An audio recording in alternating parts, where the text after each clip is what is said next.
Meaning of deputize. Deputize.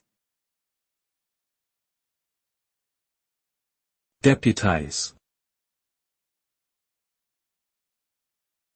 Deputize. Deputize. To deputize means to give someone the authority to act on behalf of another person, organization, or government.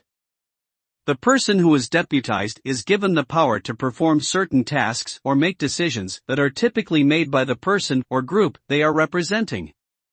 Deputizing is commonly used in situations where the primary person or group is not available or able to carry out their duties. By deputizing someone, responsibilities can be delegated and important work can still be achieved even when the primary individual or organization is not present.